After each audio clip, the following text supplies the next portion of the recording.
Mollywood got यानी कि greatest of all time, इस कैटेगरी में भाई साहब मैं बोलूंगा कल्याणी प्रियदर्शनी और साथ साथ भाई दुलकर सलमान, डोमिनिक, अरुण, इनका भी नाम जुड़ चुका है। क्योंकि एक डायरेक्टर, एक प्रोड्यूसर और साथ साथ जो उस फिल्म में एक्टर हैं, एक्ट्रेसेस हैं, जिन्होंने वो किरदार प्ले किया है ना, पब्लिक सबको बराबर प्यार दे रही है। भाई ओनम वाले दिन हृदयपुरम ले लो, चाहे तुम लोका चैप्टर 1 ले लो, दोनों ही फिल्मों ने ना अपने अपने भाई साहब हिसाब से बहुत तगड़ा कलेक्शन किया। मैं वो कुछ नंबर्स बताता हूं, फिर उसके बाद बताऊंगा कि मॉलीवुड इंडस्ट्री कैसे भाई साहब अपना अलग रास्ता बना चुकी है, किसी की कोई परवाह नहीं कर रही है। भाई देखो, पहले हम कहते थे कि बॉलीवुड है, तेलुगु है, तमिल है, तमिल इंडस्ट्री पीछे छूटती हुई जा रही है।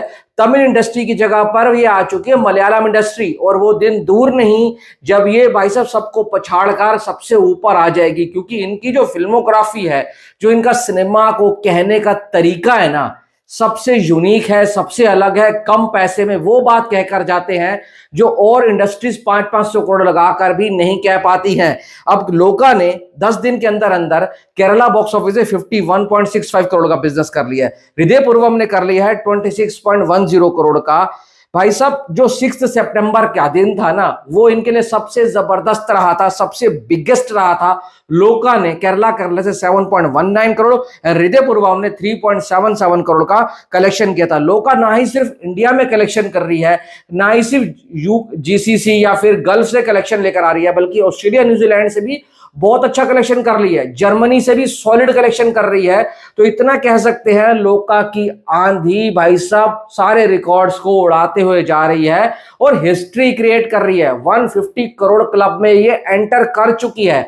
150 करोड़ क्लब में आज शाम को कलेक्शन खत्म, मतलब जब आ जाएगा ना नंबर, तो 170 करोड़ प्लस में पहुंच जाएगी और बहुत जल्द हमारे को ये 200 करोड़ क्लब के में पहुंचती हुई नजर आएगी। Precious 200 crore club. अब बॉलीवुड के लिए 200 करोड़ क्लब कोई बड़ी बात नहीं है, तेलुगु वालों के लिए 200 करोड़ कोई क्लब बड़ी बात नहीं है, पहले दिन के ऊपर लेकर आ जाते हैं। पर वो इंडस्ट्री जो सिर्फ भाई साहब 30 करोड़ 32 करोड़ लगाती है, 65-70 करोड़ से ऊपर दिखती नहीं थी, पर लास्ट के 2-3 साल देखो तो इन्होंने भाई साहब ऐसा कुछ कर दिया है कि सारी की सारी इंडस्ट्री हैरान कर दी है।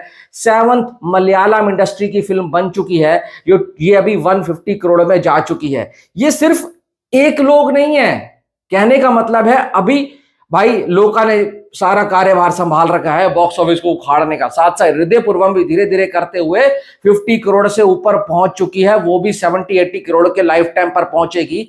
ऐसा कलेक्शन मॉलीवुड की फिल्म में या तो भाई साहब मोहनलाल सर करते हैं या फिर ये लोका कर रही है। इसने सबको सरप्राइज कर दिया है। और यहां पर कहना चाहूंगा, इनके पास कुछ लोग तो ऐसे हो चुके हैं वो जब आएंगे उनसे पब्लिक को उम्मीद होती है एक सॉलिड कंटेंट होगा, और अगर कंटेंट सही में सॉलिड निकलाता है, तगड़ा निकलाता है ना, फिर वो बॉक्स ऑफिस पर भी छाते हैं। देखो जिस दिन आवेशम 2 आ गई, आप देख लेना वो 250-300 करोड़ इस तरीके से होगा कि हम सोच भी नहीं सकते हैं। वो पहली ऐसी फिल्म बनेगी जो हिंदी बेल्ट से 50 करोड़ कमा कर जाएगी। आवेशम 50 करोड़ अगर आपको कम लग रहा है ना, तो वो कलेक्शन है आने वाले टाइम के ऊपर मलयालम फिल्मों के लिए करना बहुत बड़ी बात होगी। पर मैं इतना कह सकता हूं, आवेशम को 2 जिस दिन अनाउंस होगी, सही तरीके से रिलीज कर दिया तो हिंदी बेल्ट से ही भाई 50 करोड़ प्लस कमा कर जाएगी, इस बात की मैं गारंटी दे सकता हूं।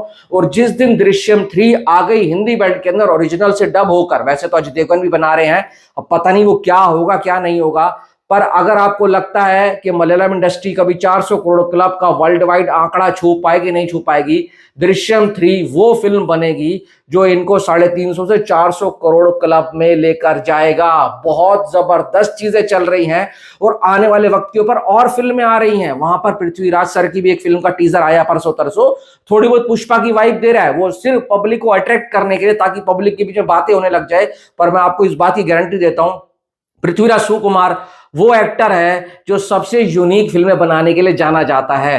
वो उसमें पुष्पा का टच वच कुछ नहीं होने वाला है, वो सबको सरप्राइज करके जाएगी, क्योंकि वो देसी मास जॉनर टच कर रहे हैं। और देसी मास जॉनर वो जॉनर है जो हो सकता है अभी मलयालम इंडस्ट्री के अंदर इतना उभर कर ना आया हो, पर पृथ्वीराज सुकुमार ने एक नया जॉनर को जन्म देने जा रहे हैं जो कि बॉक्स ऑफिस को तोड़ कर रख देगा, इतना तो मैं कह सकता हूं। साथ साथ भाई साहब ये मलयालम वाले एक्टर दुलकर सलमान तो है ही हैं, ये भाई प्रोड्यूस भी अच्छी फिल्में कर रहे हैं और साथ साथ जो अपना काम कर रहे हैं वो भी सॉलिड कर रहे हैं। तो आने वाला वक्त इनके लिए बहुत अच्छा होने वाला है। डाइस इरा करके एक फिल्म आ रही है हॉरर जॉनर में, वो सॉलिड लग रही है। और एक और केसे कंथार करके कोई एक फिल्म आ रही है, उसका तो 100 करोड़ बजट है। तो इतना कह सकता हूं, इन्होंने ना एक रास्ता तो बना लिया है अपनी फिल्मों को भीड़ में से बड़े अलग से स्मूथली मक्खनली निकालने का, कि भाई तुम कुछ भी लेकर आ जाओ, हमारी फिल्म आराम से अपना रास्ता बनाकर निकल जाएगी। और ये जो चल रहा है ना, बहुत सॉलिड लग रहा है भाई। एक लेडी सुपर हीरो बहुत कम देखने को मिलता है कि उसकी फिल्म को पब्लिक इतना प्यार दे रही है। वो रीजन सिर्फ एक है कि भाई बहुत अच्छी फिल्म बनकर आई। अगर आपको लग रहा है कि हिंदी बेल्ट के अंदर कम चल रहा है ना, तो मैंने कल कुछ लोगों स्क्रीनशॉट्स देखे थे दिल्ली और मुंबई के, 12-12-15 शोज हैं, उसमें से 5-5 6-6 शोज जो हैं हाउसफुल चल रहे हैं।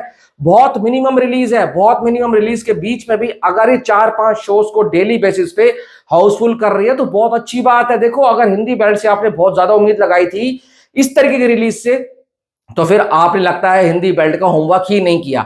हिंदी बेल्ट में रिलीज करने के लिए पहले वहां पर प्रमोशन करनी पड़ती है, 1-10 दिन हफ्ते का टाइम लेना पड़ता है, उसके बाद अपनी फिल्म लेकर आओ। क्योंकि इन्होंने एकदम से अनाउंस कर दिया था, उसके बावजूद भी हिंदी बेल्ट के जो लोग देखकर आ रहे हैं ना, इस फिल्म को बहुत प्यार दे रहे हैं। और ये सब चीजें आने वाली फिल्मों के लिए बहुत ऊपर जाएंगी। मोहनलाल सर जिस दिन दृश्यम 3 लेकर आएंगे ना, क्योंकि जीतू जोसेफ इस बार वो बना रहे हैं जो अलग लेवल के ऊपर जाएगा। वहां पर अजय देवगन ने पूरी तरीके से तैयारी कर ली है, कॉन्ट्रैक्ट साइन कर लिया है। अब ये नहीं समझ आ रहा कि दृश्यम 3 हिंदी में डब होकर आएगी या नहीं आएगी, या हिंदी में मार को सिर्फ और सिर्फ अजय देवगन वाली देखने को मिलेगी। पर मैं इतना कहना चाहूंगा, अब हिंदी बेल्ट इतनी जागरूक हो चुकी है, वो अब ना अजय देवगन वाली देखेगी, इतना मैं कह सकता हूं।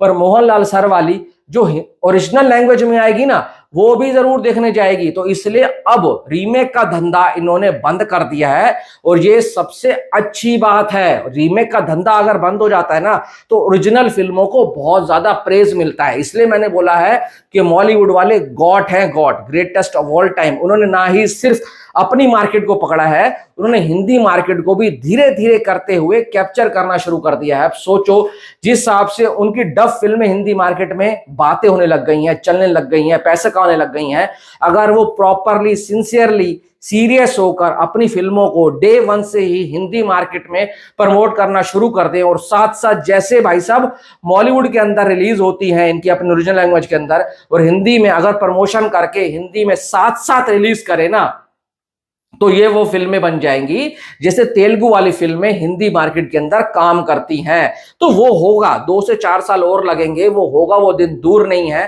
पर मैं उस दिन का वेट कर रहा हूं जिस दिन ये लोग साथ के साथ हिंदी मार्केट में लेकर आएंगे, और हिंदी मार्केट इनको बहुत प्यार देगी। पर इनका सिनेमा चाहे भले ही हिंदी में थिएटर में थोड़ा कम चलता हो, पर ओटीटी पर धमाल मचाता ही मचाता है। अब देख लेना तुम लोग का, जिस दिन ओटीटी पर आ जाएगी ना हिंदी लैंग्वेज के अंदर, उस दिन देखना तुम भाई स्ट्रीमिंग के सारे रिकॉर्ड तोड़ेगी। बाकी आपकी क्या राय बताना। Thanks for watching.